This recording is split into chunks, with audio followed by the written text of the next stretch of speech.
Okay. Hello, ladies and gentlemen, or whoever's listening.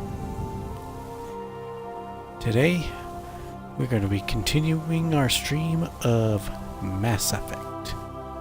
So, let's continue.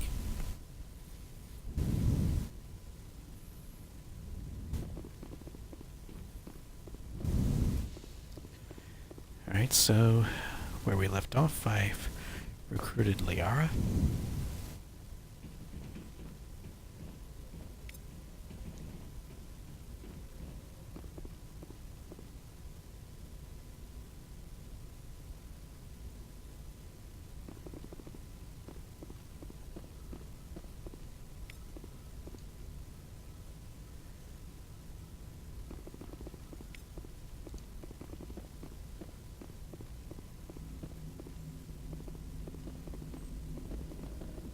I prefer gold to silver, you know, for my medal.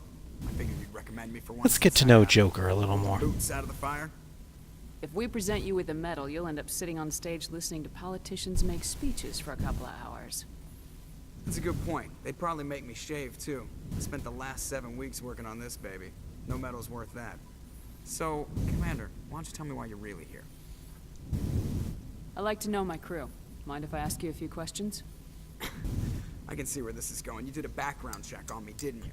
Well, I'll tell you the same thing I told the captain. You want me as your pilot. I'm not good. I'm not even great. I am the best damn helmsman in the Alliance fleet. Top of my class in flight school, I earned that. All those commendations in my file, I earned every single one. Those weren't given to me as charity for my disease. What are you talking about? Are you sick? You mean you didn't A little know? touchy, isn't he? Oh, crap. Okay, I've got Vrolik syndrome, brittle bone disease. The bones in my legs never develop properly. They're basically hollow, too much force and they'll shatter. Even with crutches and my leg braces, it's hard to get around. One wrong step and crack! It's very dramatic. But I've learned to manage my condition, Commander. Put the Normandy in my hands and I'll make her dance for you. Just don't ask me to get up and dance unless, you know, you like the sound of snapping shin bones. I need to know more about this Vrolik syndrome if I'm putting my ship in your hands. Yeah, of course you do. It's an extremely rare condition. Nobody knows exactly what causes it. Genetic, maybe. It's treatable, but there's no cure. They classify my case as moderate to severe. I was born with over a dozen fractures. Hips, thighs, ankles. My bones were already breaking in the womb. 100 years ago, I wouldn't have survived past my first year. Lucky for me, modern medical science has turned me into a productive member of society. You're not gonna break a bone trying to fly the ship, are you? I don't fly with my feet, Commander, so I'm fine as long as I'm in this chair. I gotta be real careful when I get up to take a piss, though. I can do my job as well as anyone on the ship. Better, actually. So don't worry about it. I'm not trying to make you uncomfortable. Let's talk about something else. Whatever you want, Commander. Why does everyone call you Joker? It's a lot shorter than saying Alliance Flight Lieutenant Jeff Moreau. Plus, I love to make little children laugh. I was just thinking how much you remind me of Santa Claus. Look, I didn't pick the name. One of the instructors in flight school used to bug me about never smiling. She started calling me Joker, and it stuck. Why didn't you ever smile? Hey, I worked my ass off in flight school, Commander. The world's not gonna hand you anything if you go around grinning like an idiot. By the end of the year, I was the best pilot in the academy, even better than the instructors, and everybody knew it. They'd all got their asses kicked by the sickly kid with the creaky little legs. One guess who was smiling at graduation? I have to go. All right, see ya.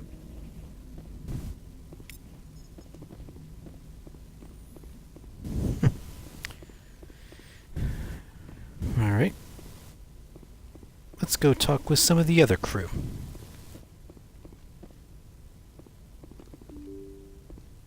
Isn't the... Oh, there we go.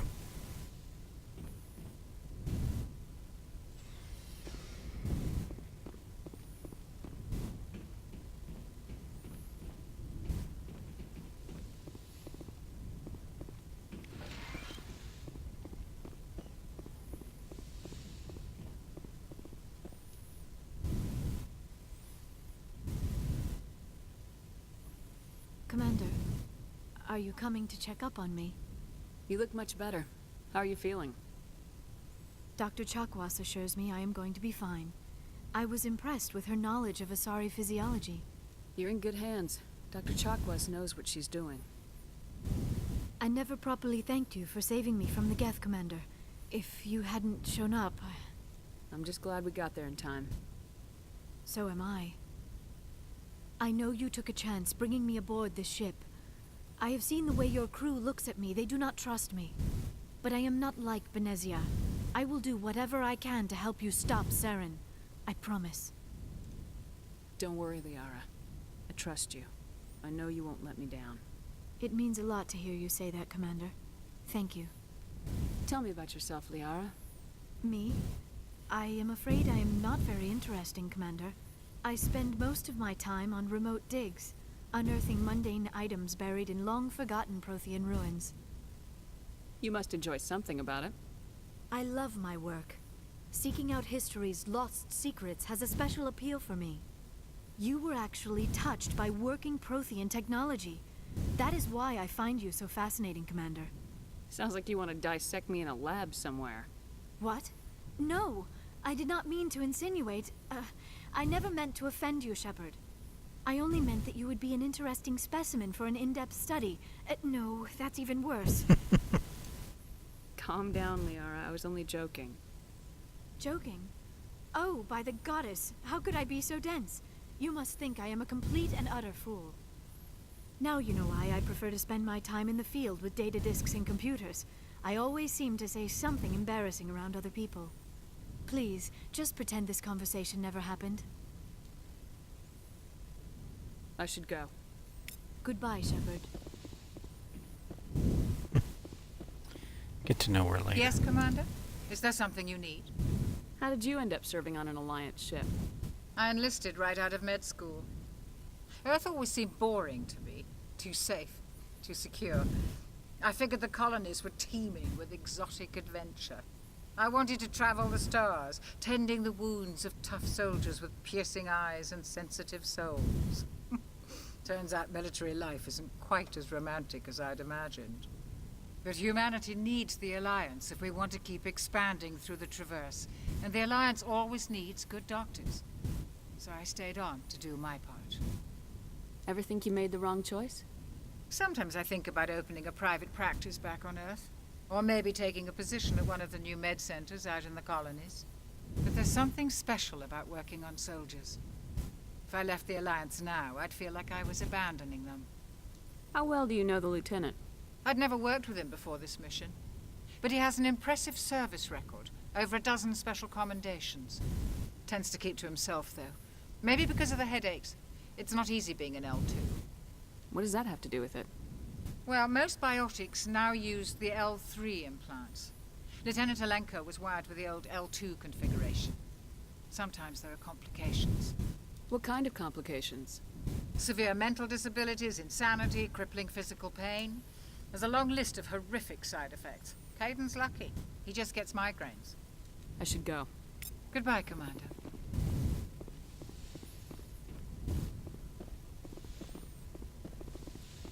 Wrong way.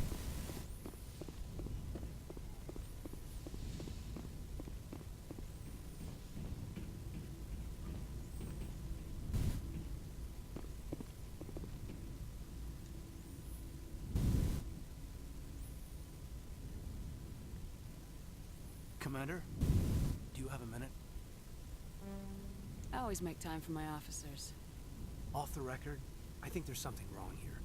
This Saren is looking for records on some kind of galactic extinction, but we can't get backup from the Council? Sorry, Commander.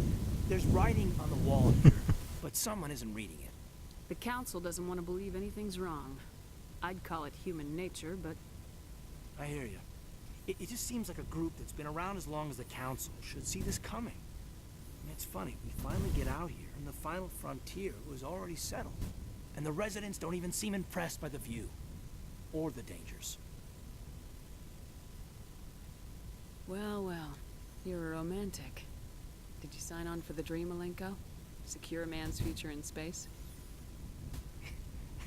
Yeah, I read a lot of those books when I was a kid, where the hero goes to space to prove himself worthy of a woman he loves, or, you know, for justice. Maybe I was a romantic in the beginning, but I thought about it after brain camp. Biotic acclimation and temperance training.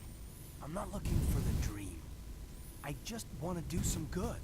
See what's out here. Sorry if I got too informal. Protocol wasn't a big focus back in Bot. Tell me about it. Biotic acclimation and temperance didn't last past the airlock. To the kids they hauled in, it was brain camp. Sorry, hauled in is unkind.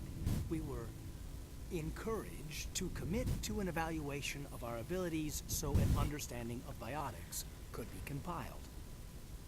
There are worse results of accidental exposure to element zero in the womb. Beats the brain tumors some kids grew up with. Is there some question about how you were exposed? My mother was downwind of a transport crash. It was before there were human biotics, a little after the discovery of the Martian ruins. It only gets iffy around 63 when Kinetics was running out of first-gen subjects. Until then, they'd relied on accidentals. Bunch of guys in suits show up at your door after school, and next thing you know, you're out on Jump Zero. Jump Zero is Gagarin Station, right? What's it like? Yeah, that's the official name. Biggest and farthest facility we had for decades. Right on the termination shock, the outer edge of the solar system. It's where they did all the Goose Chase FTL research before we caught on to using mass effect fields. It was a sterile research platform when I was there. You know of any intentional exposures for certain? No one knows. Doesn't mean they didn't happen. As big as the exposures were, it was hard to track down accidentals. It was different then. No one knew the potential, so there wasn't a lot of regulation. Anything Kinetics did was gold. I'm not saying they intentionally detonated drives over our outposts, but in retrospect, they were damn quick on the scene. You know of any intent... I'm not saying they intentionally detonated drives. There were other kids in the same boat, right? At least you weren't alone out there. That's true. We did have a little circle that'd get together every night before lights out. We didn't have much to do, though. It was a research platform then, and Kinetics kept Jump Zero off the extranet to prevent leaks.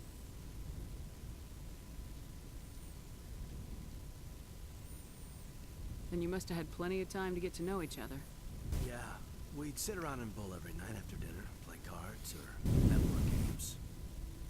There was this girl named Rana, who had a little circle grow up around her. She was from Turkey. Her family was very rich. But she was smart and charming as hell.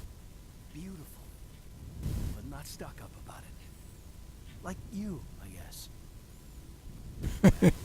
Sounds like she was special to you. She was. Maybe she felt the same. But things never felt together. Training, you know. Jump Zero's a long way from home. What was it like? The grand gateway to humanity looks a lot better in the vids. Anyway, this was supposed to be a casual debrief, not a bull session about stuff that happened years ago. We have to depend on each other in combat. I like knowing what kind of man I have at my back. I understand, ma'am. I won't let you down. You, make a habit of getting this personal with everyone? Of course. But I don't enjoy it with everyone. We'll talk again later. I'll need some time to process that, Commander. But, yeah, I'd like that.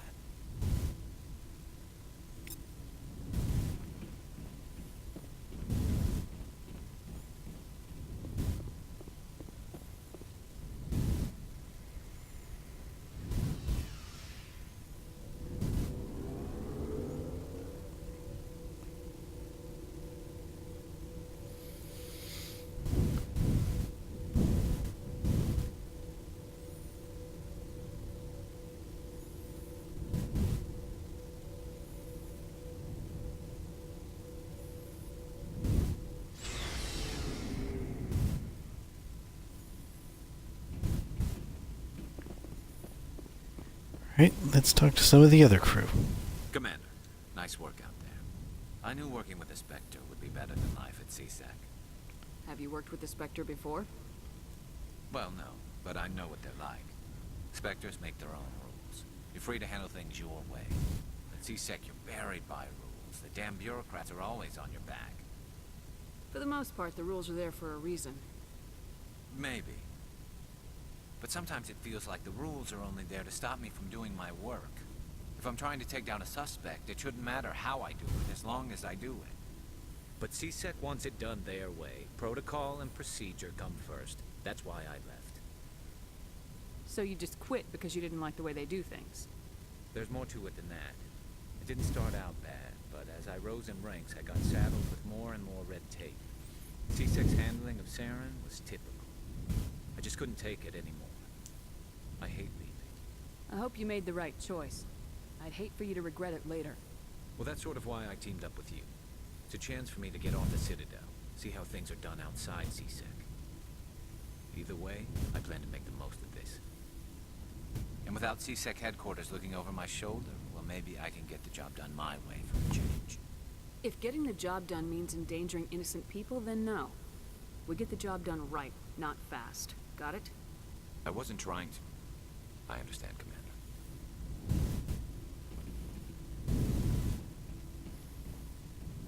Shepard, what can I do for you? What's your story, Rex? There's no story. Yeah, there is. Go ask the Quarian if you want stories. You Krogans live for centuries. Don't tell me you haven't had a few interesting adventures. Well, there was this one time the Turians almost wiped out our entire race. That was fun. Yeah, they tried the same with us, but we fought them off. It's not the same. It seems pretty much the same to me. So your people were infected with a genetic mutation? An infection that makes only a few in 1,000 children survive birth? And I suppose it's destroying your entire species? I suppose it isn't all the same. I don't expect you to understand, but don't compare humanity's fate with the Krogan. I was just making conversation. I wasn't trying to upset you. Your ignorance doesn't upset me, Shepard. As for the Krogan, I gave up on them long ago. The genophage infected us, but it's not what's killing us. Are your people really dying? We're sure not getting any stronger. We're too spread out.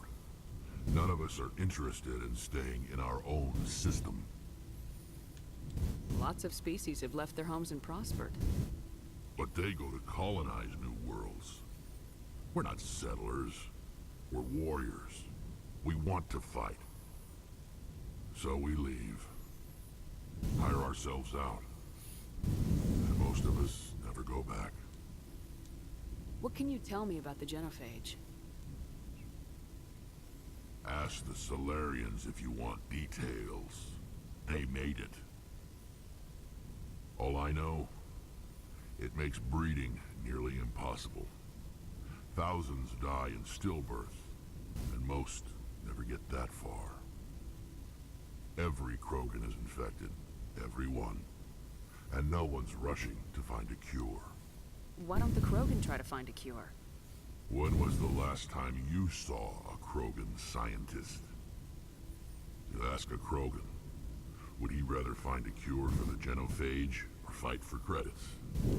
He'll choose fighting every time. It's just who we are, Shepard. I can't change that. Nobody can. So long, Rex. Shepard. Commander? What's your opinion of the last mission? Not sure I buy Dr. Tassoni's story about her and her mom not talking. They're family, right? I think she's being straight with us. Or at least I don't think she lies very often. Yeah, she's probably really bad at it. Hey, want me to ask her about her sex life? Might be illuminating. I don't think she's used to teasing, good-natured or otherwise. No fun, Commander. Too bad those ruins got destroyed. I mean, they lasted thousands of years. That's impressive. Do you have a few minutes to talk? One-on-one? Sure. I was hoping to get a minute of your time. Off the record. I keep an open-door policy. If you have any concerns, lay 'em on me. All right. I know things are different aboard the Normandy, but I'm concerned about the aliens, Vicarian and Rex. With all due respect, Commander, should they have full access to the ship? They may not serve the Alliance, Chief, but they're allies. At least as far as Saren goes. This is the most advanced ship in the Alliance Navy. I don't think we should give them free rein to poke around the vital systems. Engines, sensors, weapons.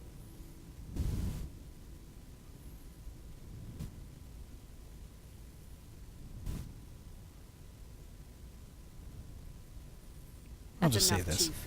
You always second-guess your superiors? Ma'am, no ma'am. I'm sorry, I was out of line. I'll get back to my duties, Commander.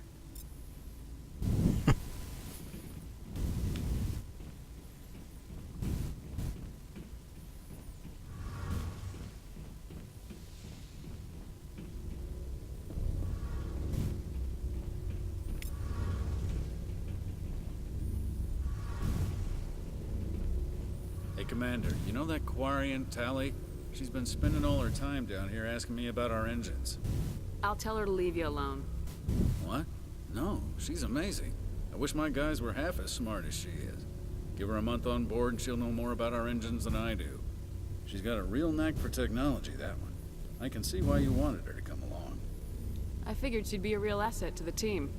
You got an eye for Tally, Commander, but I'm guessing that's not why you came down here. Fill me in on the IES stealth system. How does it work exactly?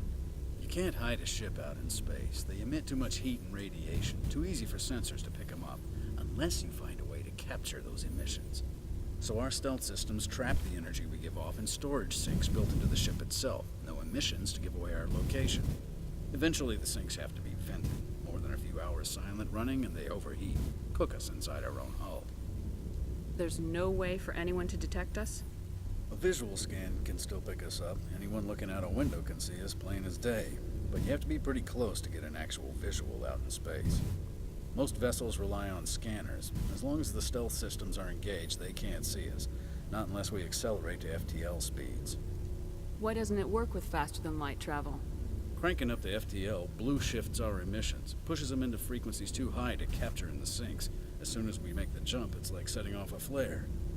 Sensors can pick up our location whenever we enter or exit FTL flight, but for short-range missions, our stealth systems are amazing, and we've got the only one. I want to know more about the Normandy. She's the best ship I've ever served on, probably the fastest vessel ever designed. And she's the only one using the new Tantalus drive core. What's so special about the Tantalus drive core? Proportionally, it's about twice the size of any other vessel.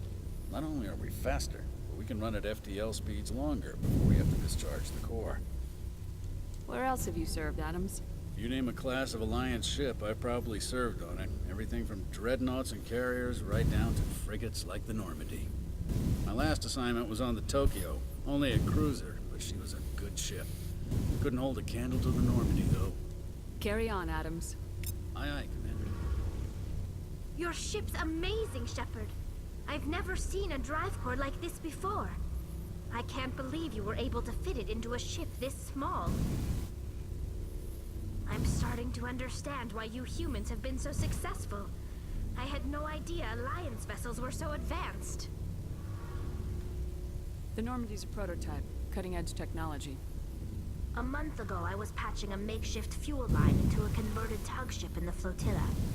Now, I'm sitting on board one of the most advanced vessels in Citadel space. I have to thank you again for bringing me along. Traveling on a vessel like this is a dream come true for me. I had no idea you found ship technology so interesting. It comes with being a Quarian. The migrant fleet is the key to the survival of my people. Ships are our most valuable resource. But we don't have anything like this. We make do with cast-offs and second-hand equipment. We just try to keep them running for as long as we can. Some of the fleet's larger vessels date all the way back to our original flight from the get. I can't believe your fleet's still using ships that are 3 centuries old. They're constantly being repaired, modified, and refitted. They aren't pretty, but they work. Mostly. We've tried to make ourselves as independent as possible on the flotilla. Grow our own food, mine, and process our own fuel. But some things we just can't make on our own. A patch to maintain the hull integrity requires raw materials we just don't have. That's why our pilgrimages are so important. I want to know more about the pilgrimage. When my people reach maturity, we leave our birth ships and seek acceptance with a new crew. It's necessary to maintain genetic diversity among the fleet. But no ship wants to accept someone who will be a burden on them. So, to prove our worth, we embark on a pilgrimage. We set out alone, leaving the flotilla and our families behind us. We only return once we have found something of value we can bring back to the fleet. This is presented as a gift to the captain of the respective ship we wish to join. If the gift is accepted, we are welcomed into the crew. Can a captain choose to reject the gift? That doesn't happen often. Most captains are eager to increase the size of their crew. It increases their own standing in our society. Even when a gift is not particularly valuable, the captain usually accepts it out of a sense of tradition. However, there is a stigma to presenting a substandard gift. It's not the best way to make a good impression on a new community. Most pilgrims don't return until they find something worthwhile. I can't believe they just send you off alone. It's not like they just cast us out. Before we leave, we are given lessons in how to survive outside the flotilla, and given gifts to help us on our journey. We also receive implants to fight off sickness and disease. Generations of living in an isolated and highly controlled environment have left our immune systems weaker than most. By the time we leave the fleet, we are well equipped for the pilgrimage. This is a rite of passage for all Quarians. If it were dangerous, our numbers would suffer. Virtually every pilgrimage ends with a triumphant return and the ritual presentation of the gift to one of the fleet's captains. I want to talk about something else. Like what? I want to know more about the Geth. I doubt I can tell you anything you don't already know. It's been almost 3 centuries since they drove my people into exile. All I know is the story of their origins. What they were when we created them, and how they turned on us. Interesting. The Geth were originally created to serve as an automated manual labor force. Initially, their intelligence was as limited as any VI. Over time, we made small modifications to their programming to allow them to perform more varied and complex tasks, bringing them closer and closer to true AI status. How come the Council didn't step in and stop you? This wasn't true AI research. We may have been skirting the bounds of the law, but we never did anything that was actually illegal.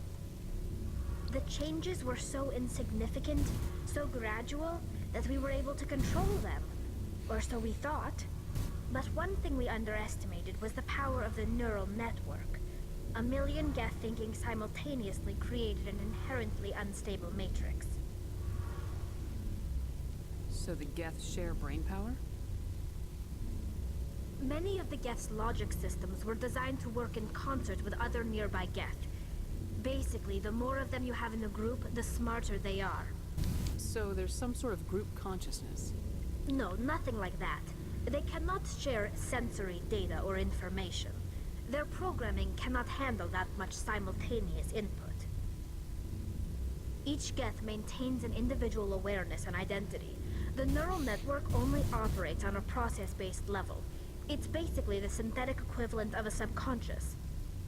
But when they're in close proximity, they can coordinate low-level functional processes, freeing up more capacity for original or independent thought. That doesn't make any sense. I'm probably oversimplifying.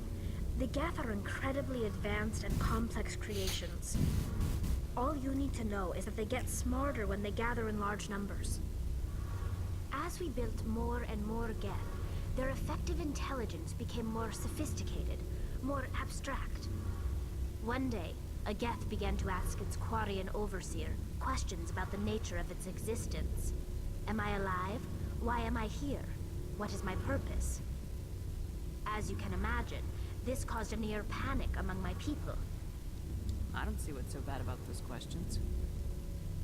The Geth were created to engage in mundane, repetitive, or dangerous manual labor. That's fine for machines, but it won't satisfy a sentient being for long. The Geth were showing signs of rudimentary self-awareness and independent thought. If the Geth were intelligent, then we were essentially using them as slaves. It was inevitable the newly sentient Geth would rebel against their situation. We knew they would rise up against us, so we acted first. A general order went out across all Quarian-controlled systems to permanently deactivate all Geth. The Geth responded to this order violently. Hey, you can't blame them for fighting for their survival. We had no other choice. The Geth were already on the verge of revolution. By acting quickly, we had a chance to end the war before it began. The hope was that most of the Geth would still be little more than machines, incapable of organized resistance. But they had progressed much further than anyone anticipated. The war was long and bloody. Millions upon millions of Quarians died at their hands. In the end, we were forced to flee our own homeworld. We feared the Geth would pursue us, but they never came beyond the Veil. Now we drift through space, exiled, searching for a way to reclaim what was once ours. It's hard to feel sorry for you. Your ancestors tried to wipe out another species. We made a mistake when we created the Geth in the first place, but we did not make a mistake when we went to war against them. If we had not acted, they would have wiped us out. They're a synthetic life form. They have no use for organics. None. Why do you think they cut themselves off from the rest of the galaxy? Why do you think they've killed every organic being who's ever tried to contact them? They didn't kill Saren. What does that tell you? The Geth are not innocent victims in all this. They're the enemy. They want to destroy us. Not just the Quarians. All organic life. That's why they've joined up with Saren. And that's why we have to stop him. Tell me about your people. Our lives aren't easy.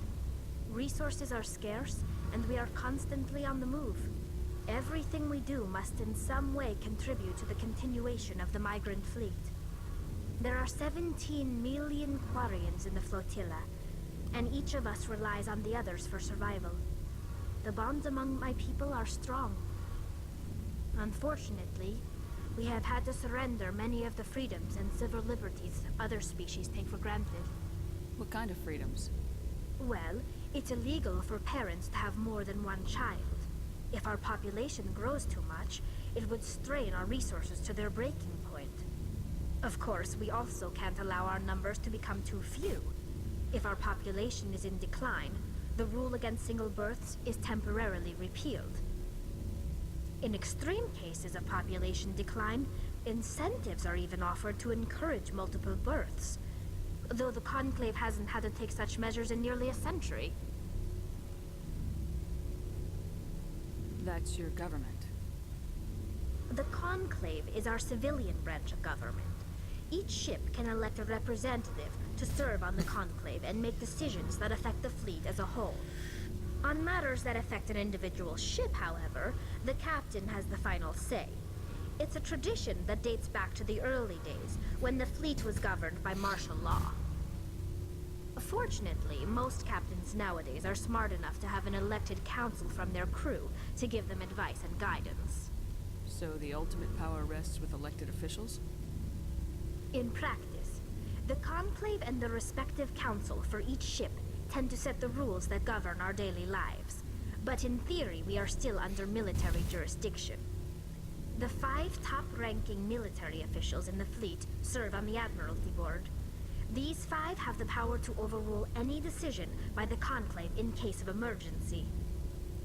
To do so requires unanimous agreement among the Admiralty, and they can only do this once. After that, the entire board must resign their posts.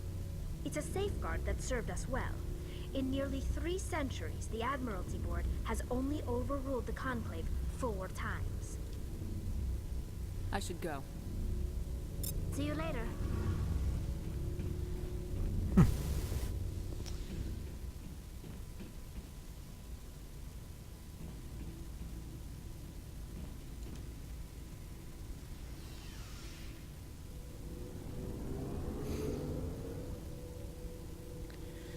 I've gotten to know the crew a little bit.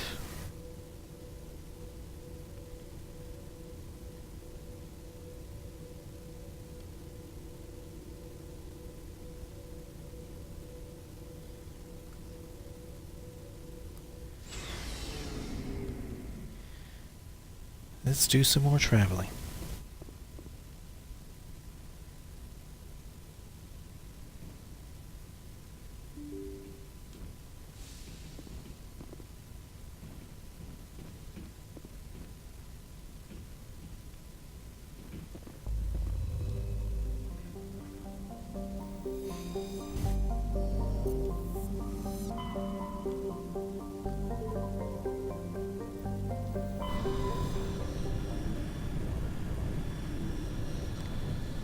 Message coming in. Patching it through. Commander Shepard, my name is Nasana Dantius. I have a job for you. I can't say any more in an unsecured communication. If you're interested in hearing my offer, meet me on the Citadel so we can talk in person. I'll be waiting in the Diplomat's Lounge on the Presidium.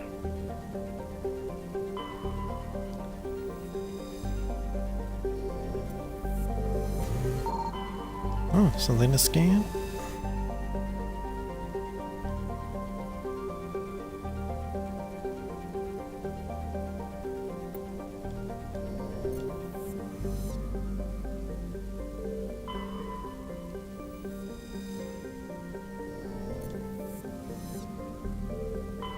Commander, I'm picking up a signal from the planet's surface. It looks like an automated distress beacon.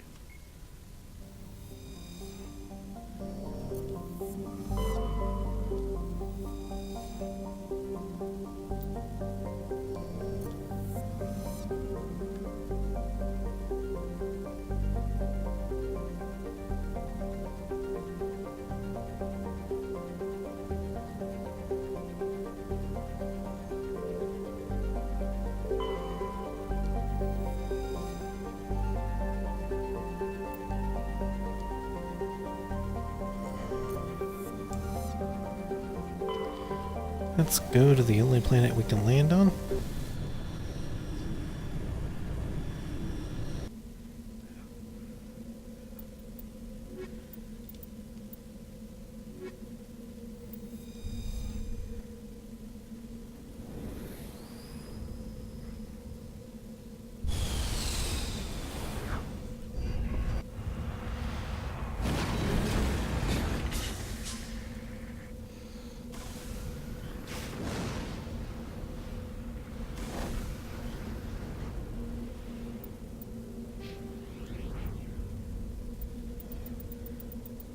It's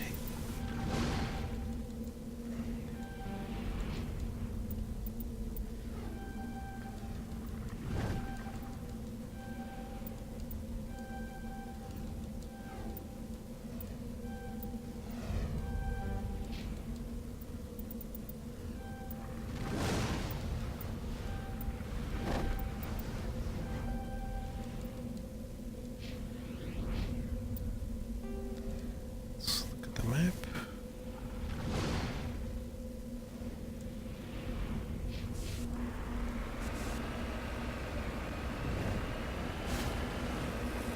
And let's go over to the debris.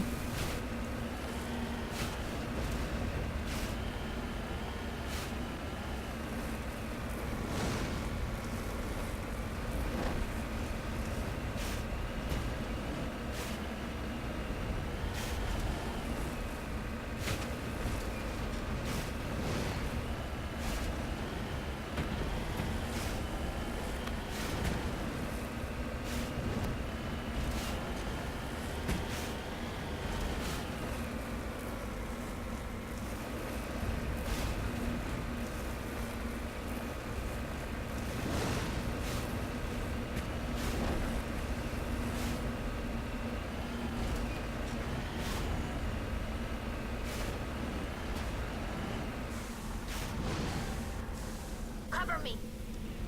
There we go. Survey this mineral.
Let's go over to the anomaly.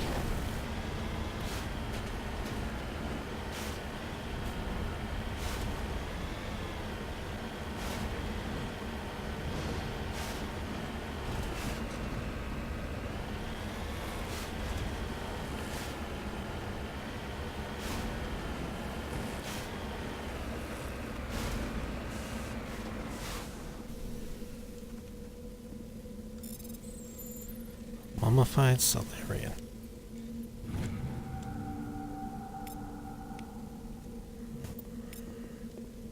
Ready whenever you are.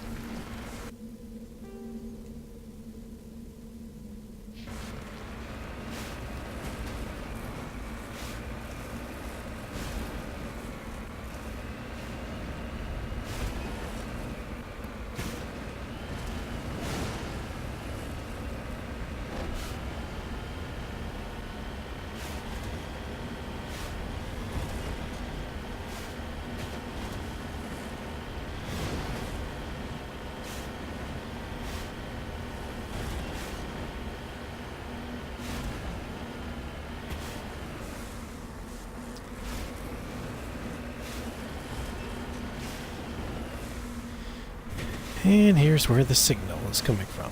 Out there, in the middle of a wide open field, where there's absolutely nothing there. Absolutely no possibility of any danger whatsoever. Oh my god! Oh!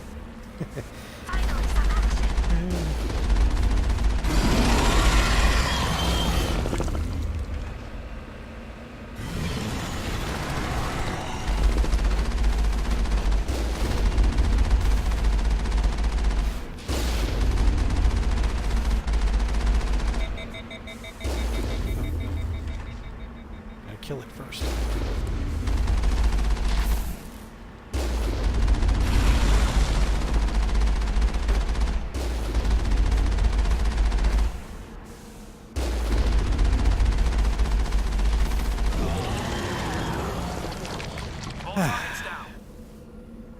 There we go. Let's repair the Mako. Mako? I don't know.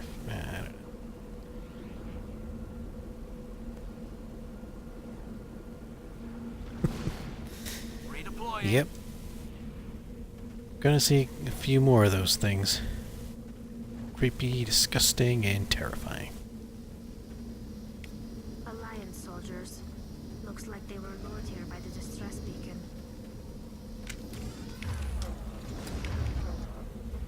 And unfortunately, I can't shut it off.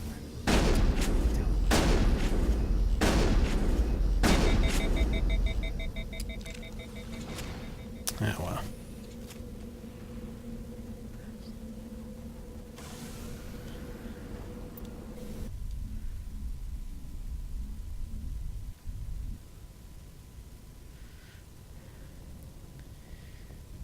Okay, here we are.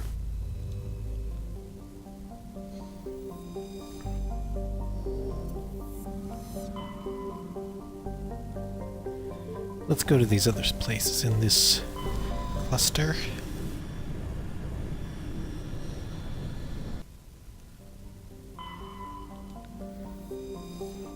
There's the planet we can land on.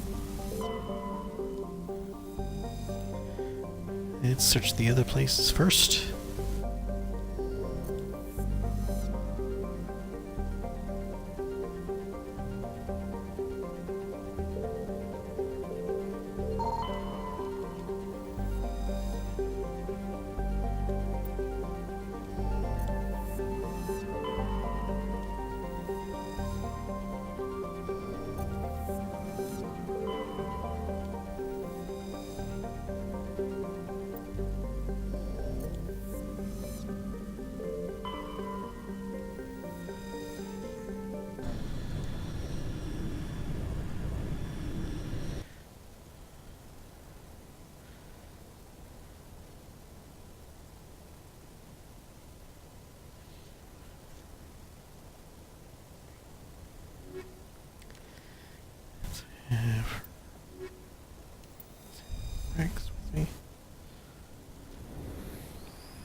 Let's level myself up some more.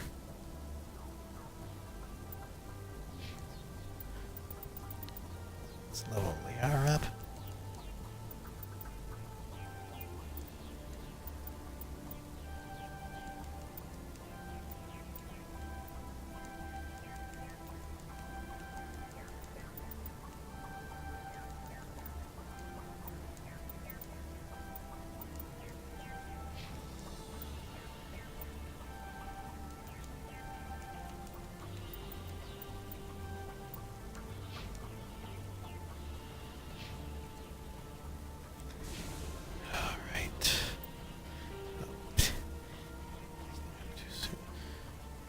Go to the debris.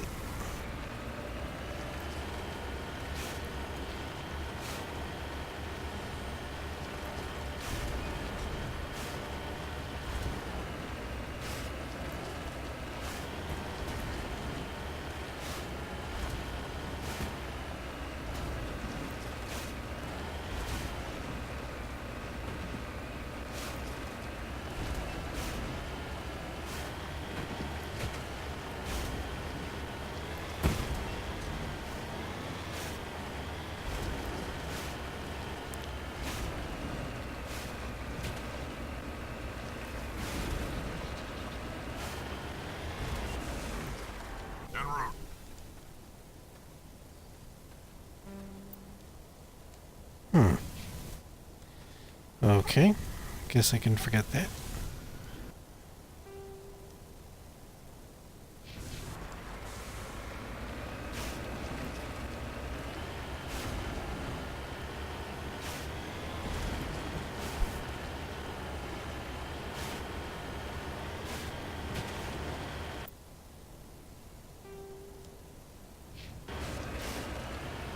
Okay. Just need to double check something quickly.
I'm on my way.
Now let's head inside.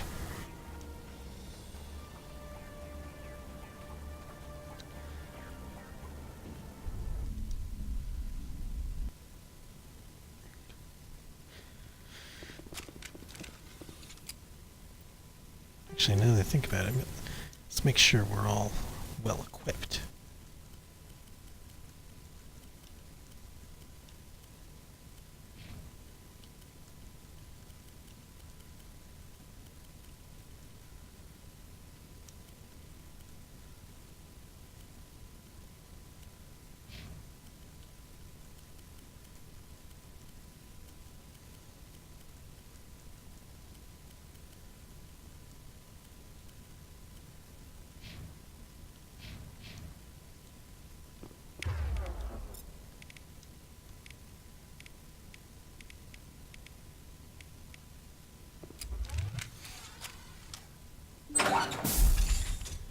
I smell trouble. Go, go, go! Nice of you to give away our position, Rex. They would have spotted us sooner anyway.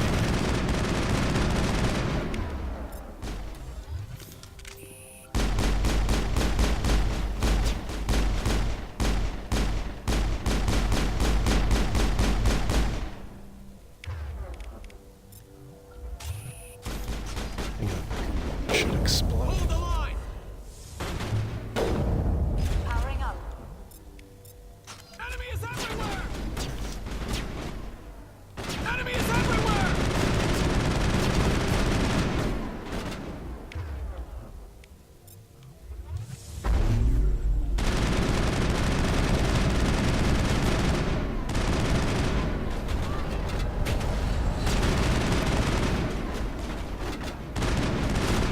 Go, go, go!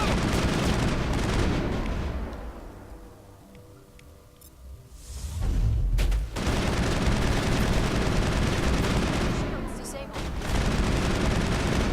Hold the line! Hold the line!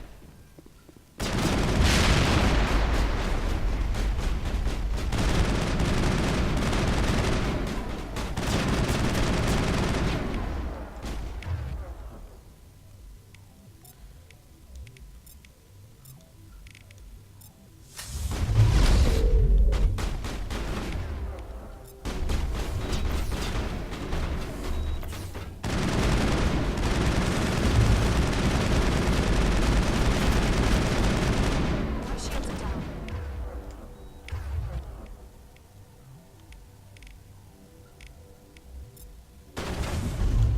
Bullseye.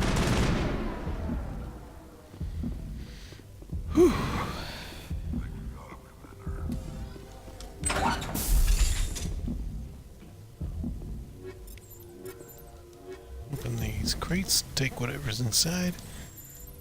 Let's decrypt this.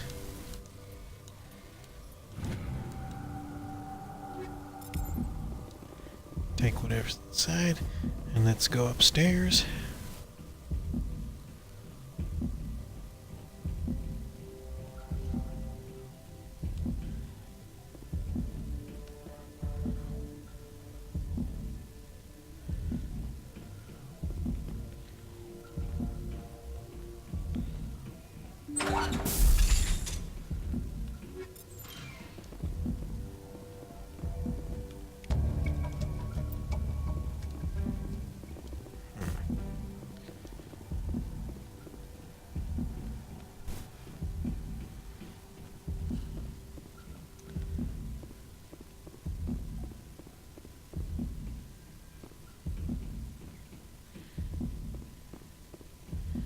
Got evidence I gotta bring back to the Citadel.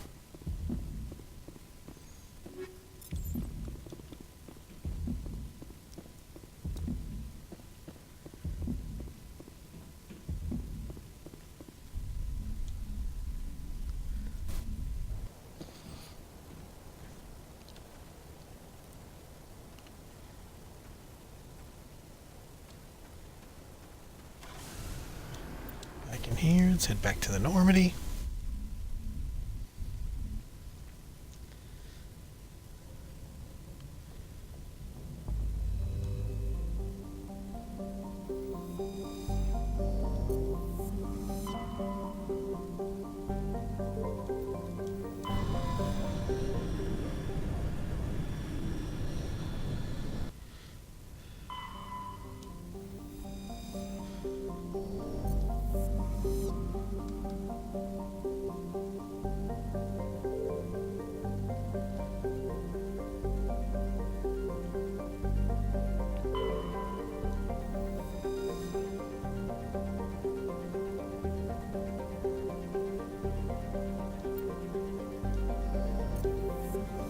Okay.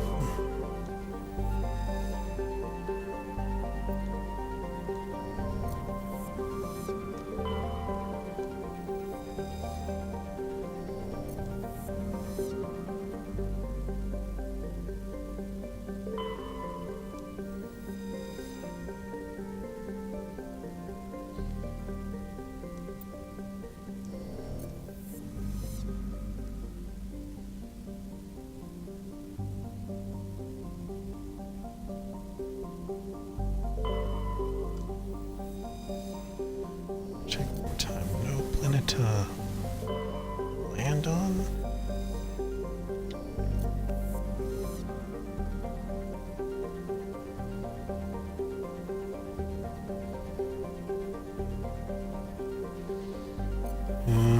Okay.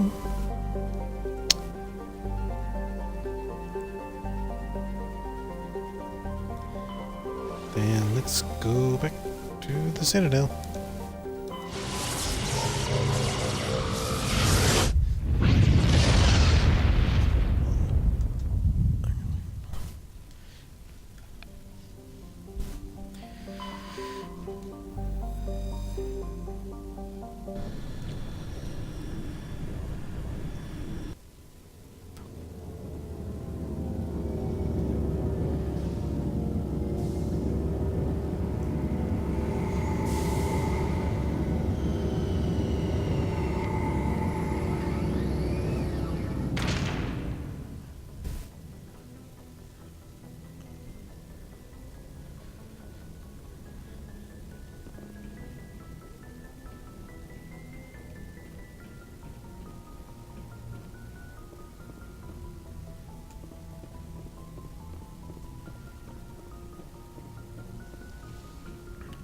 Okay, let's exit. And who am I taking with me? Liara and Ashley. Equalizing interior pressure with exterior atmosphere. Logged. The commanding officer is ashore. Exo Presley has the deck.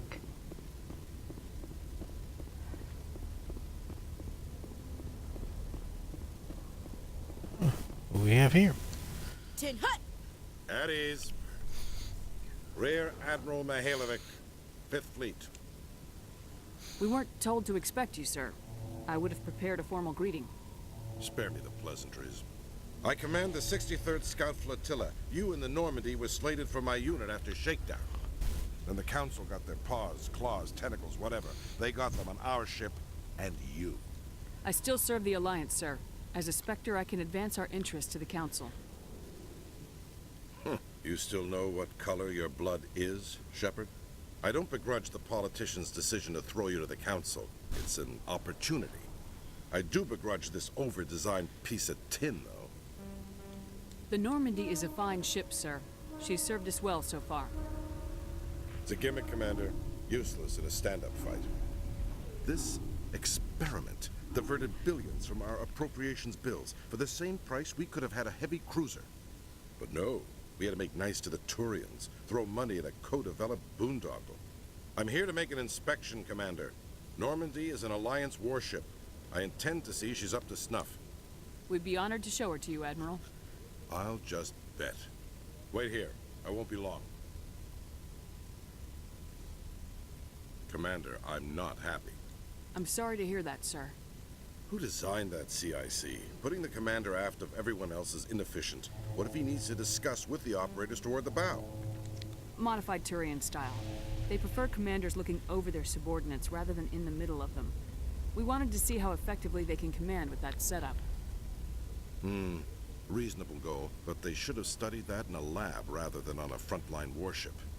I had to shake my head at that drive core of yours. 120 billion credits at element 0 to make this thing able to move without giving itself away. You realize we could make drive cores for 12,000 fighters with that money? What good is it to hide for a few hours anyway? Useless. We can loiter in an enemy system and monitor traffic or drop infiltration teams on enemy worlds. Normandy could be more effective than the Solarian STG. Maybe. But that's not the job of a proper warship. We're supposed to find and kill the enemy fleet, not count how many times their garrison goes to the bathroom. And we need to talk about your crew, Commander. Krogan? Asari? Turians? What are you thinking, Commander? You can't allow alien nationals free access to Alliance equipment? Between Saren and the Geth, we have enough enemies out here. Treating other species with suspicion and distrust won't win hearts and minds. That assumes the hearts and minds are worth winning. That hasn't been proven yet.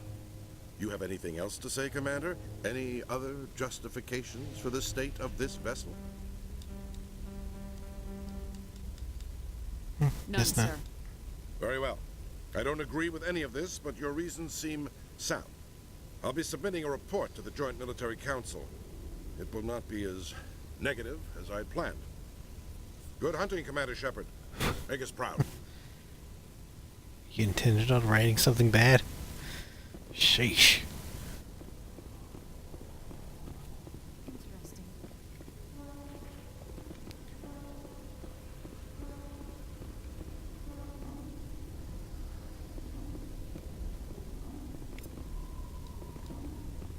Oh, this is quite the view, Commander.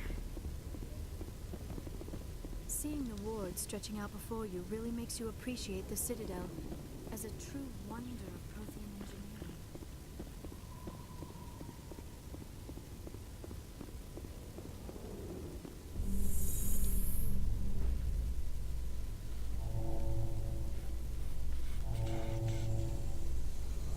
In breaking news, Chairman Burns of the Parliament Subcommittee on Transhuman Studies has been kidnapped by biotic extremists. The biotics commandeered a freighter and were last seen in the Hades Gamma Cluster. No demands have yet been made.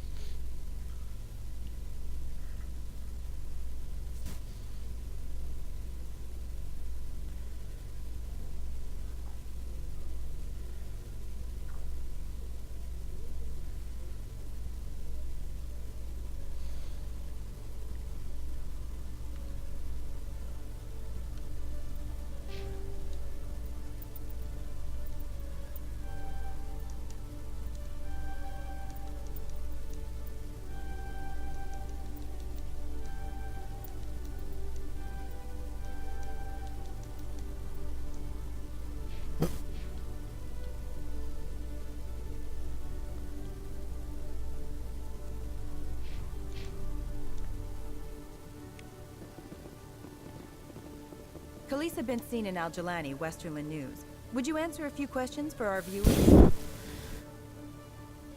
What sort of questions? People back home have heard a lot of wild stories about you, Commander.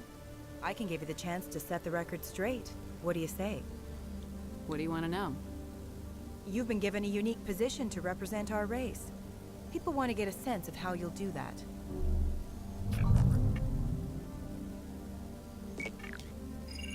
Humans have been trying to get the respect of the galactic community for 26 years. With that in mind, what are your feelings on being the first human Spectre? The Spectres represent the best of every species in the galaxy. To be asked to join them is an honor. Some have said your appointment is the Citadel throwing humans a bone. Have you encountered any situations where the Citadel asked you to place its needs before the needs of Earth? The Council is concerned with the needs of the whole galactic community. We're part of that community now. Our needs are on their agenda, but we're one of many. You really do believe that, don't you? You've been given command of an advanced human warship for your missions. Is there anything you'd like to say about it? Actually, the Normandy was co-developed by human and Turian engineers. Its design incorporates many innovations. All of which are classified, I'm afraid. So the Turians have knowledge of the Normandy that is being kept secret from the Alliance public? Do you think it was appropriate to hand Earth's most advanced warship over to the Citadel? I wasn't aware it had been handed over to anyone. I'm in command, and last I checked, I'm human. Same goes for my crew. Human, yes, but you do work for the Citadel now, Commander. One last question, Commander. Rumors back home say you're tracking a rogue Spectre named Saren. Do you have any comment on that? I'm afraid I can't comment on whatever my current assignment may or may not be. Don't worry, we'll find out. The eyes of Earth are on you. Don't let us down. Thank you for your time, Commander Shepard.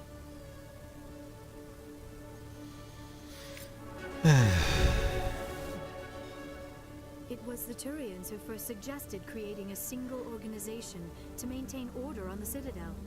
Perhaps that is why more than half the force is Turian. C-Sec seems more like a military operation than a police force.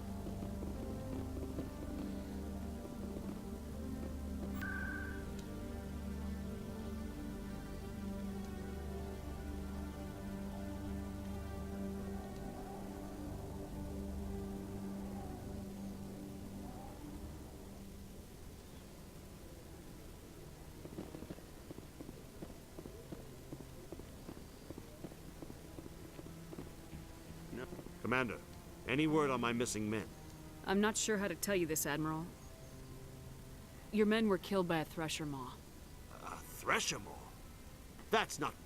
My men wouldn't just stumble into a Thresher nest. Not the entire unit. Somebody lured them there with an Alliance distress beacon. Placed it perfectly so they'd land right beside the Thresher nest. Damn it. I had a bad feeling about this ever since my team disappeared. An Alliance beacon used as bait, my unit wiped out, and nobody seems to know anything about it. Commander, I appreciate what you did. Now I need to do my part. The families of those Marines deserve to know why they died. Captain Anderson said you had information on Baines. Not as much as I'd like to. One of my crews found him, frozen stiff on board a derelict vessel. The missing recon group? The one I sent you to find? They were scouting the system we found Baines' ship in. Anything you need from me? Not right now, Shepard, but I'll let you know as soon as I find something out.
In a further development in the Eden Prime investigation, the Council has reportedly revoked the Spectre status of one of its operatives.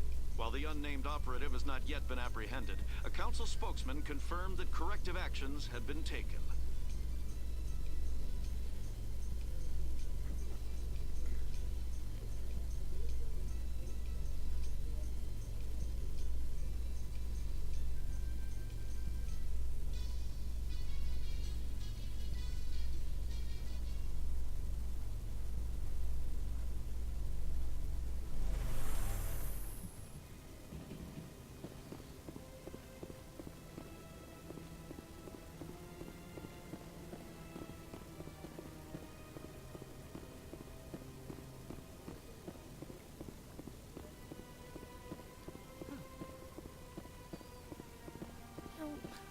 doesn't normally do much for me, but that relay statue, I like.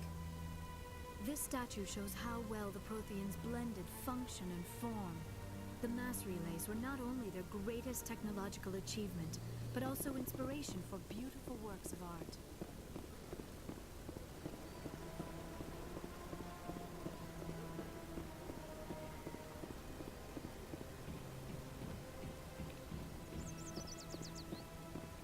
I'm telling you, this is not what Jake would want. Who are you to tell me what my husband would want? I'm the only person making sense right now. You're endangering your baby. This baby is the only thing I have left of Jake. I don't care what you think, Michael. It's my decision. I know you're hurting, Rebecca, but don't let your grief hurt your baby too. Can I help with anything? Perhaps you can talk some sense into her. I don't need anyone to talk sense into me, Michael. I'm not undergoing the treatments. My sister-in-law here is pregnant, and she's refused to let the baby undergo gene therapy in utero. I'm certain that she has a good reason. I'd like to hear both sides. My husband Jacob died from a rare heart condition several months ago. There's a chance that the baby could develop the same heart condition, but routine gene therapy can eliminate it. A very small chance, Michael. And extranet reports say the therapy could harm the child. It's less dangerous than the genetic enhancements that every soldier in the Alliance receives. What are the chances that your child will develop the heart condition? According to the doctors, there's a 1 in 50 chance. And if my baby develops the condition, medical treatments are available. Which are nowhere near as effective as simply getting the gene therapy. What are the chances that gene therapy could hurt the baby? 1 in 300 at most. But extranet articles say there could still be long-term complications we don't know about. Don't you understand? If my baby is that 1 in 300, I will always wonder if I killed my baby for nothing. For what it's worth, I think you should consider undergoing the therapy. I don't care what you think.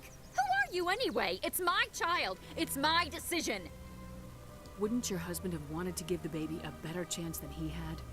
But what if it ends up killing a child who would never have developed the condition? What then? Then you'll know you did all you could to keep your baby safe. That's all you can do. Don't you understand? I can't lose this baby. This is all I have left of him. And you and that baby are all I have left of Jacob. I can't lose you. Either of you. Not after this. Then why didn't you just say that instead of yelling at me? I was scared. I'm sorry. If it means that much to you, if you trust that it's the right thing, I'll do the therapy. Thank you so much.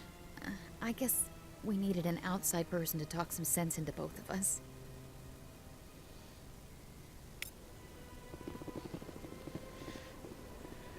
Here we go.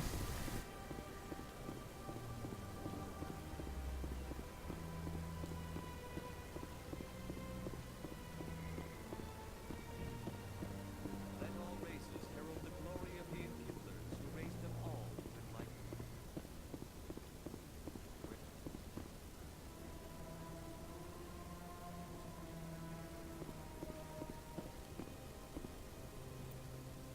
Oops.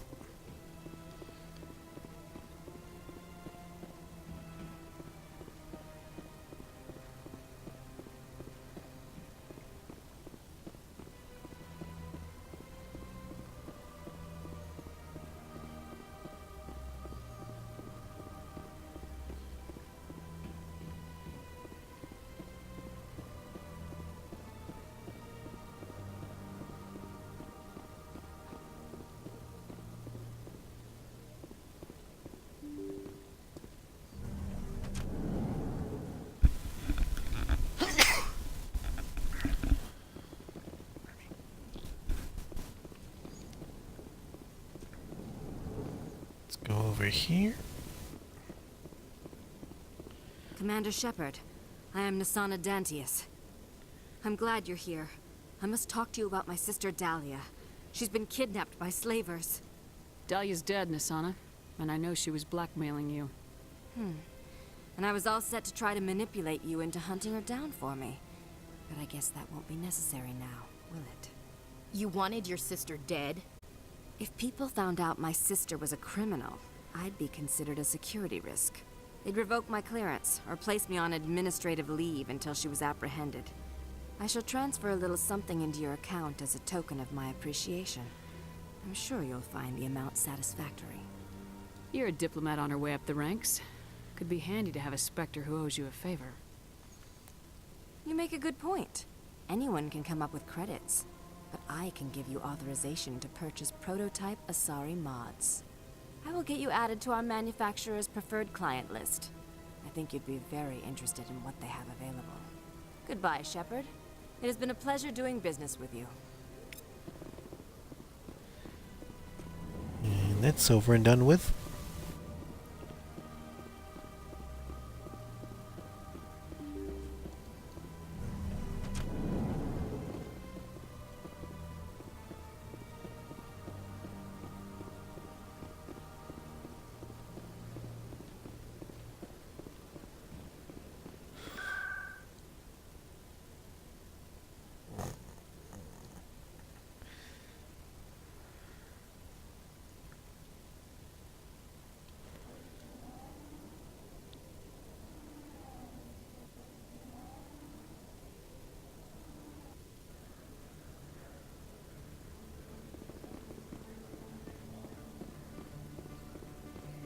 Hey, Commander Shepard, it's me, Conrad Werner.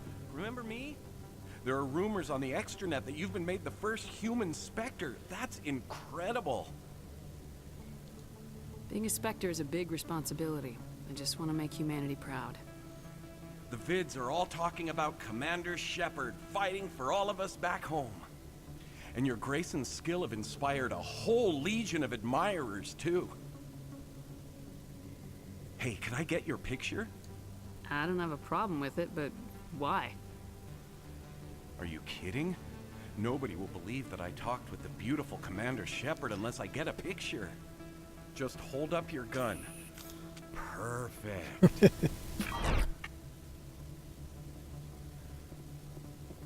Thanks again, Commander. I'm gonna hang this in my living room. My wife will love it.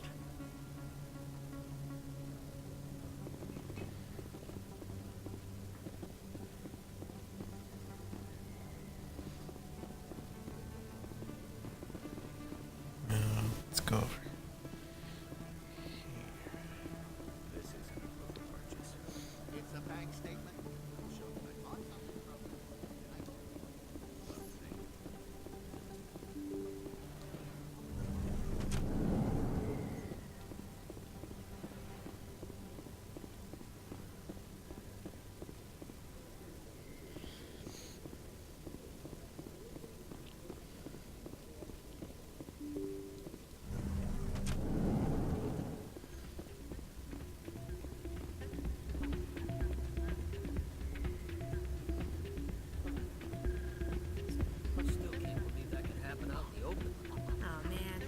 Sisters would love this place. Maybe when this is all over, I'll bring them here for a girls' night out. Why is the music in these places always so loud? It almost seems as if the people here want an excuse not to talk to each other.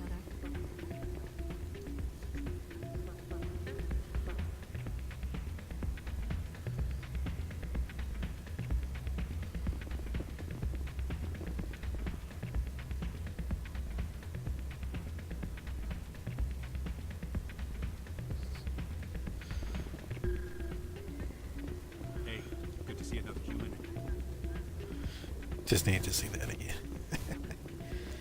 Yeah, Shepard can't dance.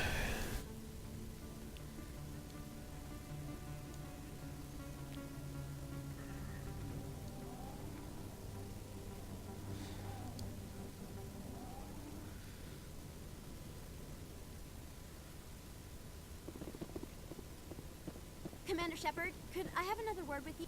Hello again, Commander. I've got a proposition for you. Since you helped me get information on the crime syndicate, I've gotten a lot more backing from my publishers. I'm investigating traffic controller conditions now, and I wondered if you could help. That seems like a step down from wide-scale corruption. Actually, in a way, it's more important. This isn't about people getting rich. This is about safety. I've heard rumors that the space traffic controllers are overworked to a dangerous degree. I can't get into the control room, but you could. If you planted a bug inside, I could crack the story. If you crack this story, what's likely to happen? Ideally, there will be calls to improve working conditions by hiring more controllers and upgrading systems. The Council won't pay for improvements voluntarily. This story will provide that pressure. What will this bug allow you to pick up? Just audio and video. I'm not trying to tap into the traffic control system if that's what you're worried about. I just need to hear and see them in order to correlate their activity with traffic efficiency. Everyone knows space traffic controllers are overworked. How is this news? There's a difference between overworked and dangerous. Traffic at the Citadel has increased by 300% in the last century, but traffic controller resources haven't kept up. We already have several last-minute wave-offs per week. Do we have to wait for a full-blown disaster? This bug you want me to plant, could it interfere with traffic signals? Absolutely not. I made certain that the frequencies it uses won't interfere with anything. I can't promise anything, but I'll see what I can do. Give me the bug. Excellent. Just place it on a terminal with a good view of the area. Thanks again for your help. In the long run, this story is going to save lives.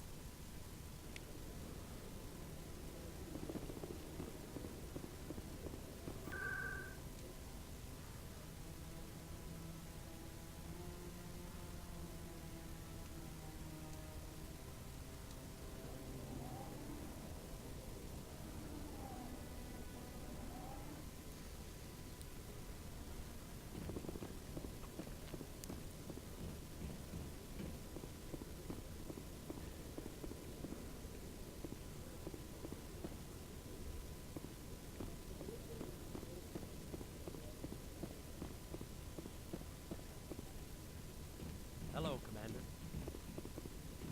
It was the Turians who first suggested creating a single organization to maintain order on the Citadel. Perhaps that is why more than half the force is Turian.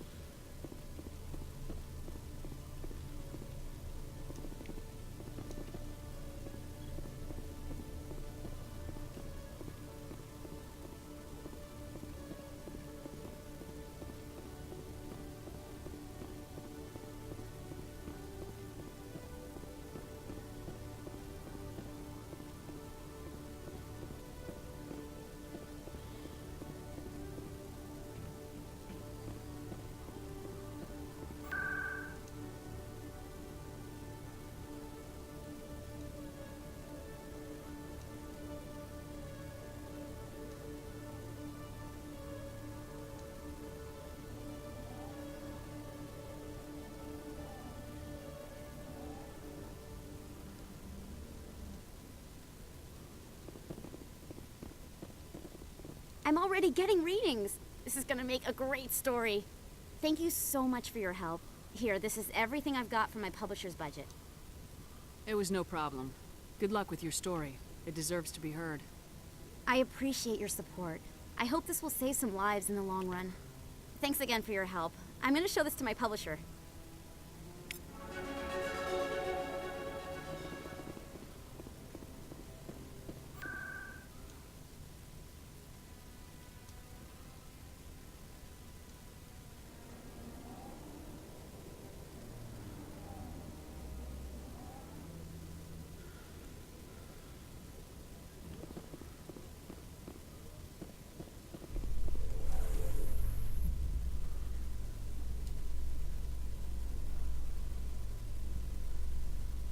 So, Liara, you've spent 50 years studying Prothean ruins and artifacts. Our travels now are somewhat different from my normal excavations. I would prefer lengthier studies and fewer explosions. I think you've spoken for scientists everywhere, Liara.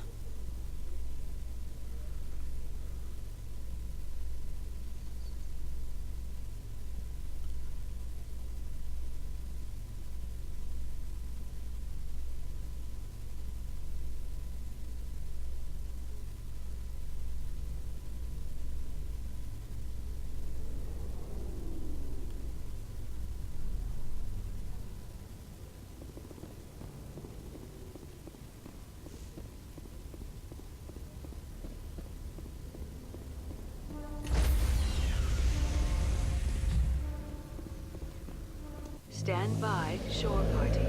Decontamination in progress.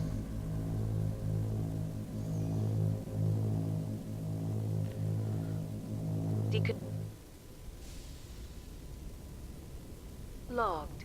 The commanding officer is aboard. XO Presley stands relieved.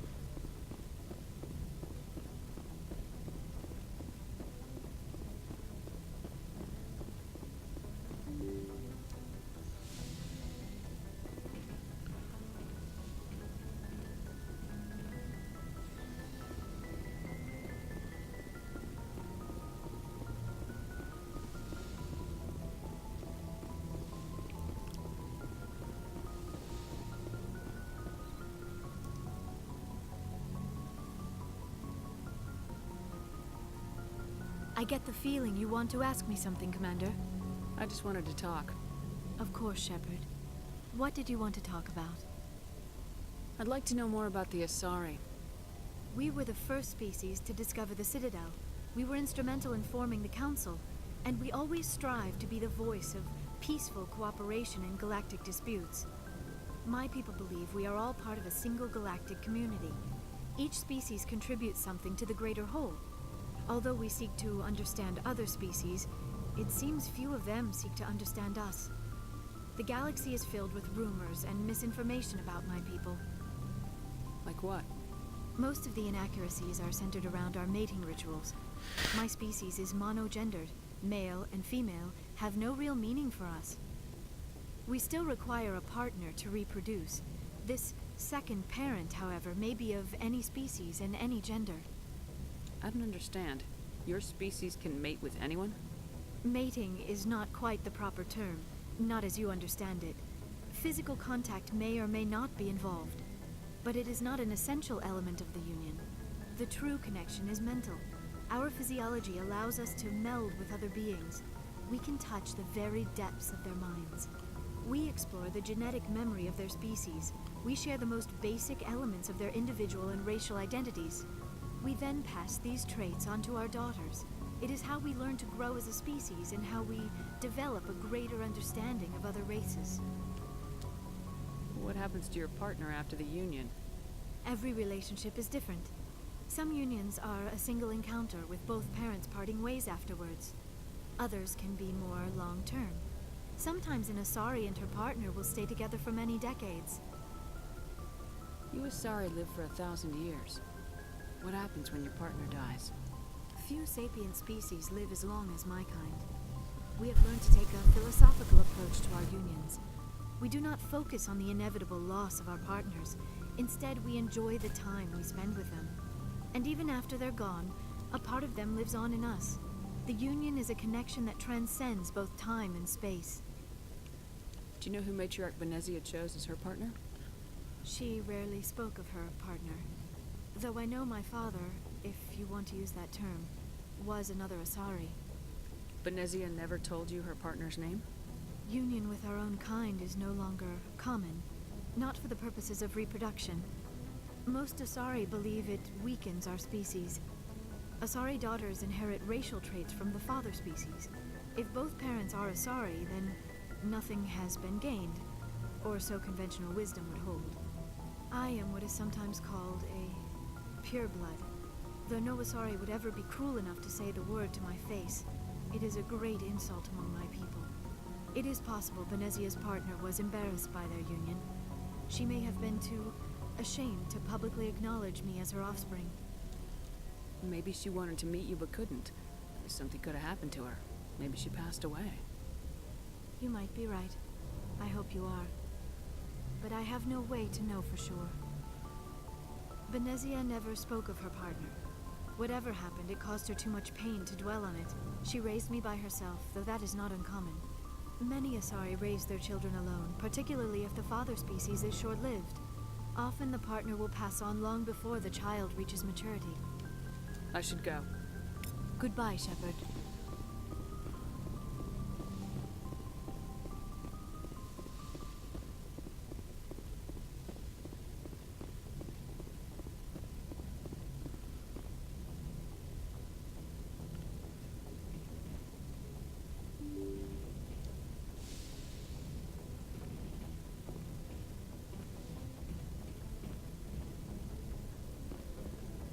Message coming in. Patching it through. Commander, Miss Al-Jalani's story on you just aired. She shouldn't have ambushed you like that, but you handled it pretty well. She wasn't the most sympathetic audience.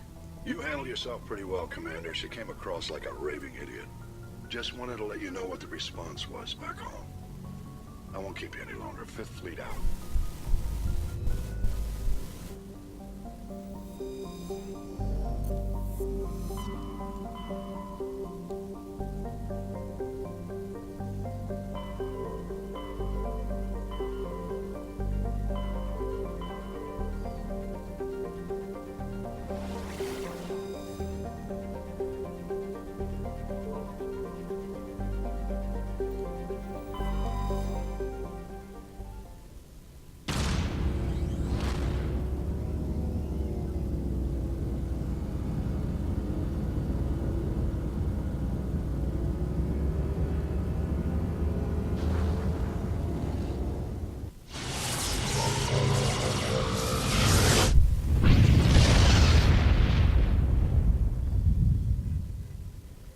Message for you, Commander. Just came in over a secure channel. Shepard, this is Admiral Kahoku. I found out who set that trap for my men. The ones killed by the Threshamur. Damn, I hope you get this message. It was a group called Cerberus. An Alliance Black Ops organization. Top secret, highest level security clearance. They vanished a few months ago. Dropped right off the grid. Nobody knew where they went or what they were up to. They've gone completely rogue, Shepard. They're conducting illegal genetic experiments, trying to create some kind of super soldier. I don't have any proof, but I found the coordinates for one of their research worlds. I'm uploading them with this message. They're completely out of control. Somebody needs to stop them. I've done my part. Now it's up to you. A plot of a side mission thickens. You'll hear from me. Cerberus is after me now. I need to disappear before they find me.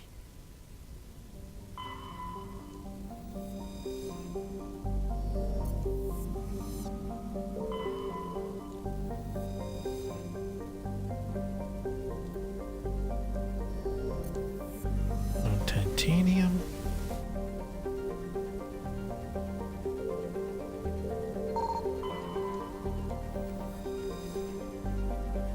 Survey this. Got lithium.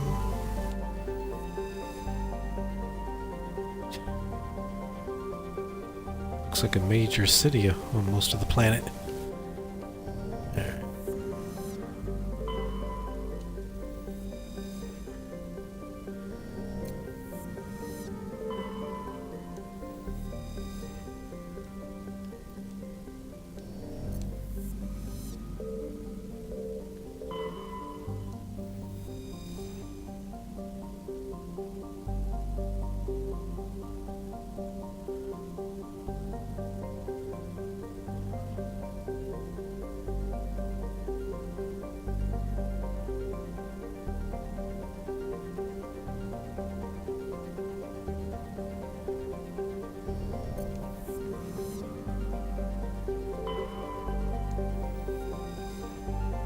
Let's go over here.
Alright, Say got the some word. platinum.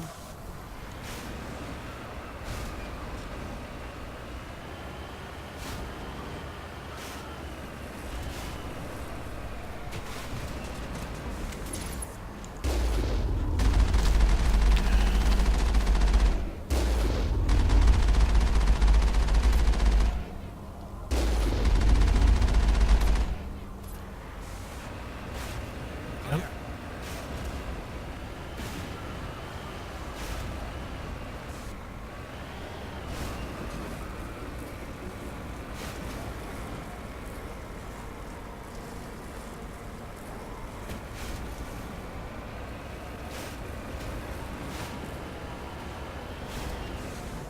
Securing point.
Engaging target.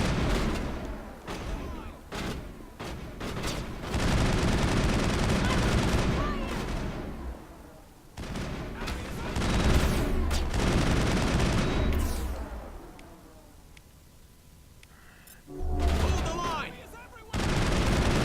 Shields down. Go, go, go!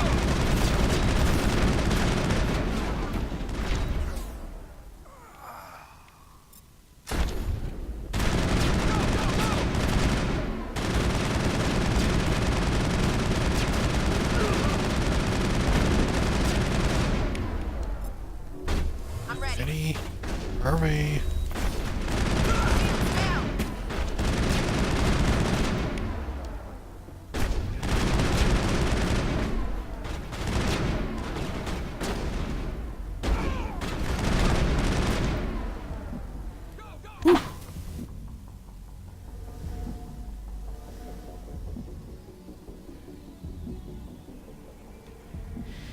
Alright, let's wait to heal up first before we continue.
Okay.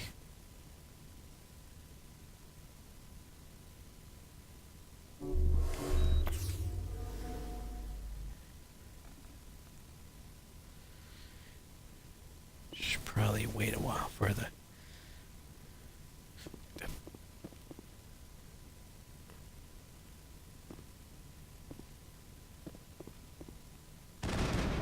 Alright.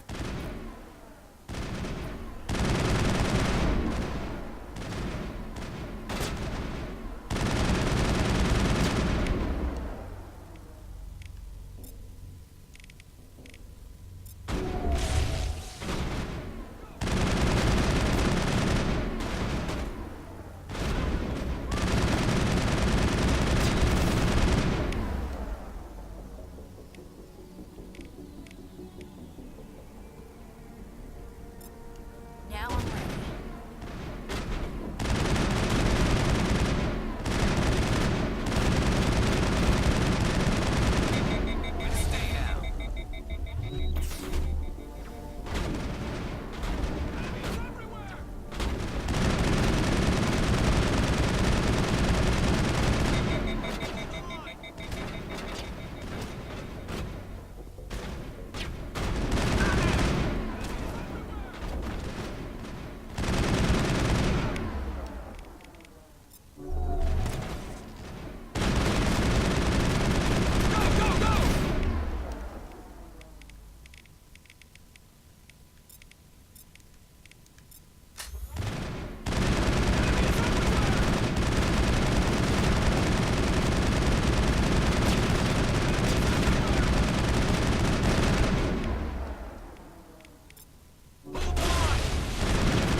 All targets down.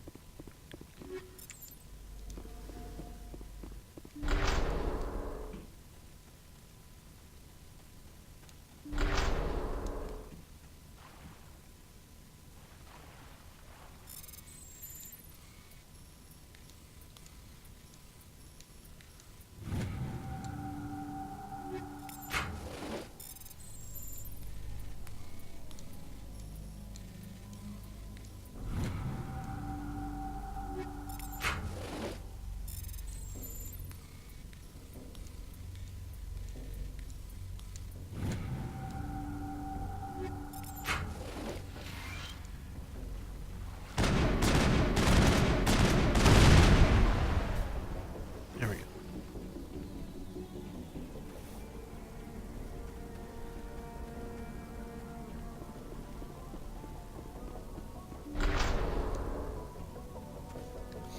Okay, nothing down there, so we're done here.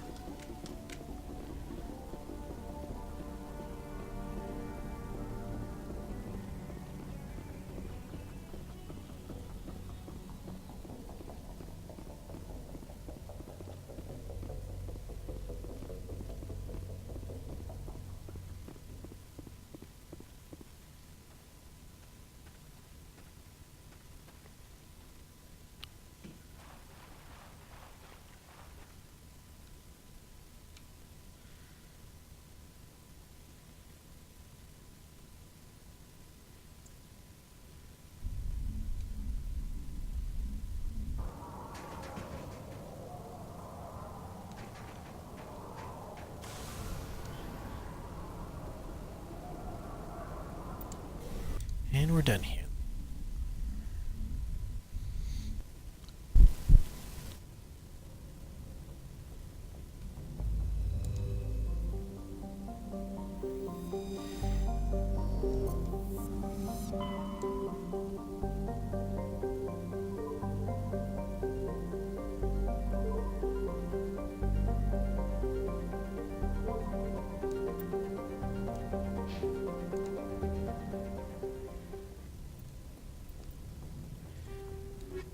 Just need to...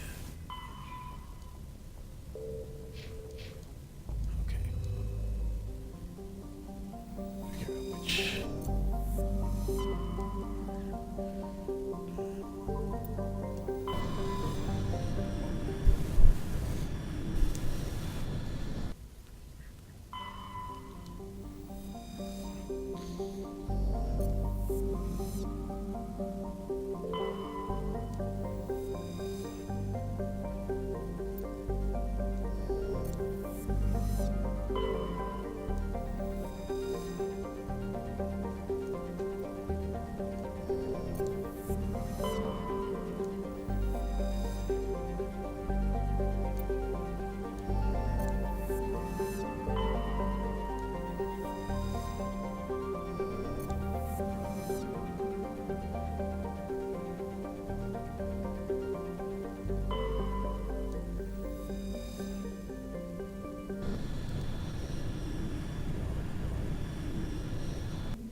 There's a little something I need to deal with in this area.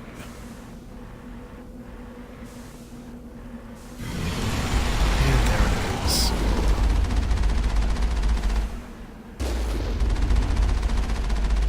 Hostile spotted. Evidently, it's not very smart. Because it's facing the opposite direction.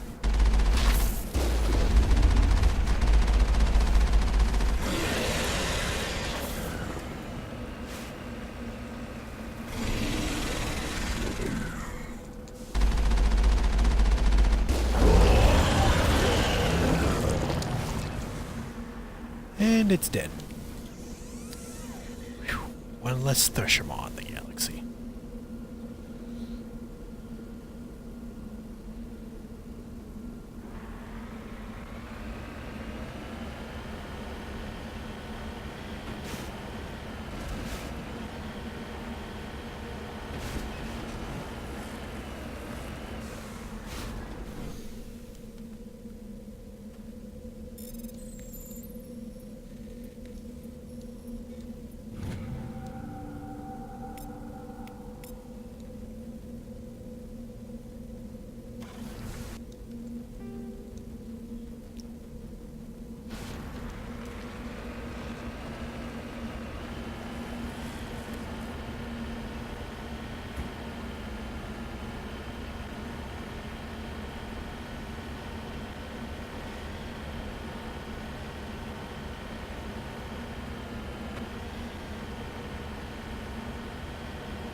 According to these data logs, the survey team unearthed some kind of alien technology.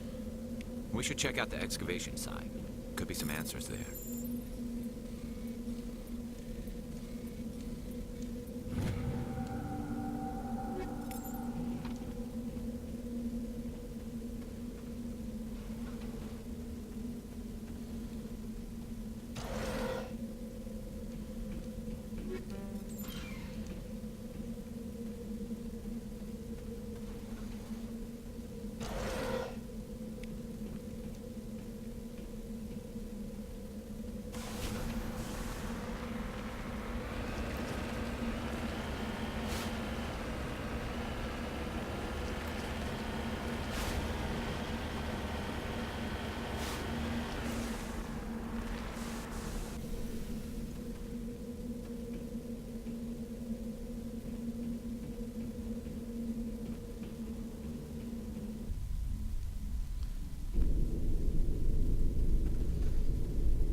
Must have unearthed some alien technology that turned them into mindless fanatics. Whatever they found, it's long gone now.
Really shows my accuracy, doesn't it?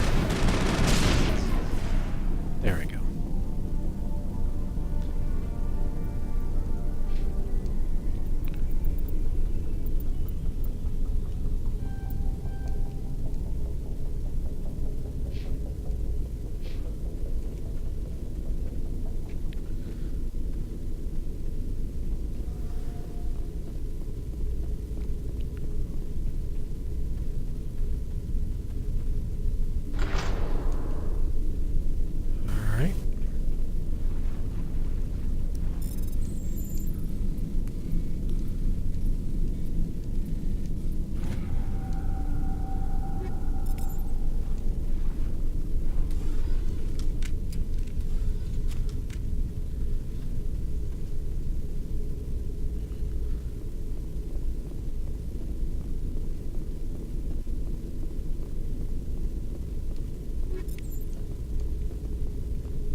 Let's get out of here.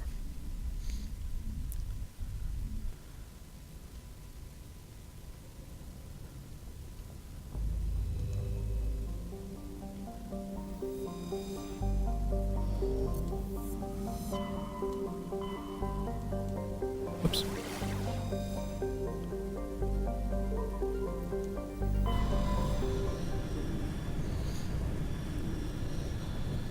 Commander, urgent message from Alliance Command coming in. I'll patch it through. Shepard, this is Admiral Hackett from Alliance Command. We've got a situation here, and you're the only one that can handle it. What do you need, Admiral? There's an Alliance training ground where we test weapons and technology in live-fire simulations. One of the VIs we use to simulate enemy tactics in the drills is no longer responding to our override commands. It's gone rogue. Are you telling me this computer is thinking on its own? We're not stupid, Shepard. This is a virtual intelligence, not a true AI. It's not self-aware, and it can't access any external systems. We didn't do anything illegal here. Virtual intelligence support is critical to our military success. VIs process thousands of status reports and react in nanoseconds. No human can do that. We need you to fight your way through the training ground of the VI core and manually disable it. Can't you disable it remotely? Our fail-safes aren't responding.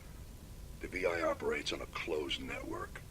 It can't affect any external systems, but we don't have any direct access to its processes. We could bomb it from orbit, but the damage to the facility would be catastrophic. We'd prefer to have someone shut down the core. Someone like you. I know Spectres answer the Council, but you're still human. You're still part of the Alliance military, and right now we need you. The VI controls all the facility's weapons, drones, and automated defenses. You're the only one that can pull this off, Shepard.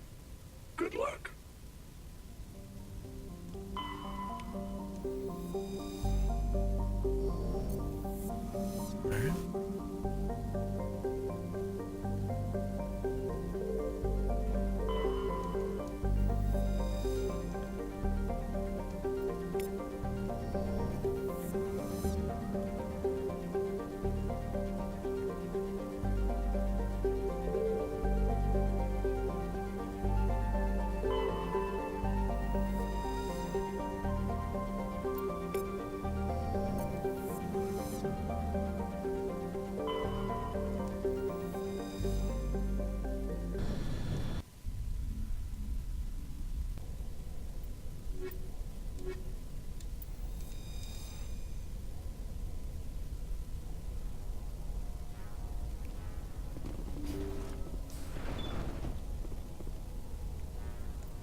Intruders! Kill the hostage!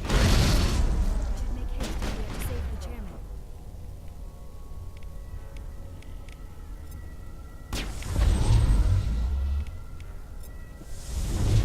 I will destroy you!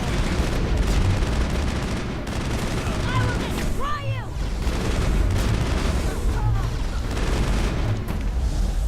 You must die! Get up, get up, get up. I will destroy you! You must die!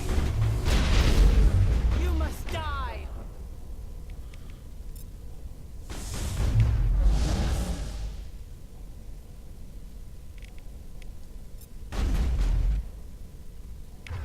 I will You must destroy die! you!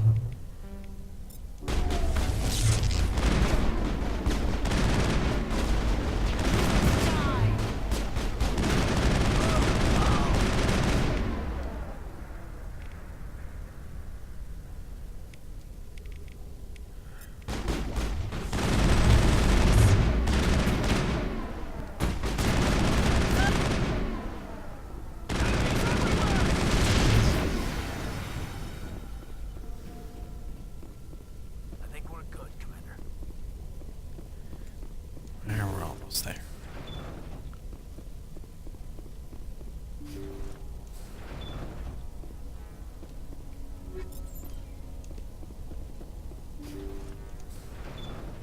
See how it is? You write letters and everyone ignores you. Force is the only thing people appreciate. So how about if I kill Chairman Burns and finish this charade? Please, I was trying to help you people. Let's not do anything we're all gonna regret. Why not? What have we got to lose? Since the chairman here decided that we didn't get reparations, we've got nothing left to live for. But I've changed my mind. Seeing you all, it's clear that you all deserve... You had your chance. Some L2s are nearly crippled from side effects of the implants, but you voted against reparations. Think about this. Burns is the one man who can help you. Yes, if you release me, I can take another look at the reparations request. What, we're supposed to trust you? I'm an L2 like you. Trust me. The commander can make sure that Burns follows through.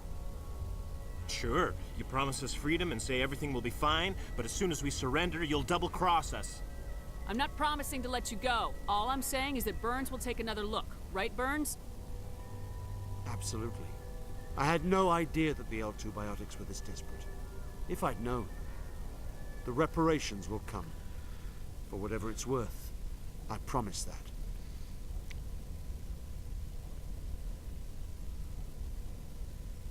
You're right. I don't want to die. Maybe something will happen this time. We surrender. Thank you, Commander. I thought I was dead when they took me. I'll see to it that the reparations discussion is reopened. I didn't know they were so desperate. A 5th Fleet cruiser will be by shortly to pick you and the prisoners up.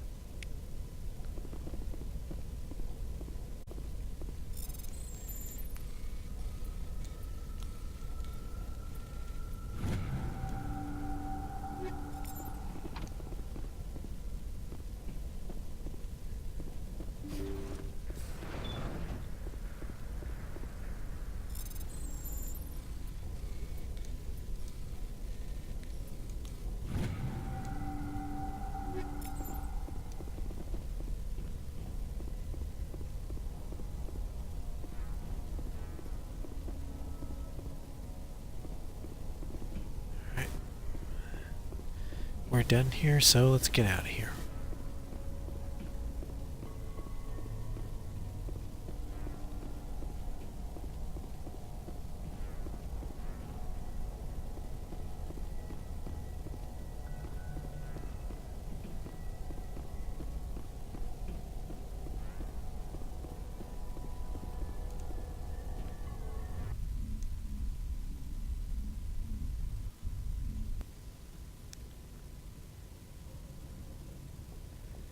And I will stop here for now. Thanks everybody for watching.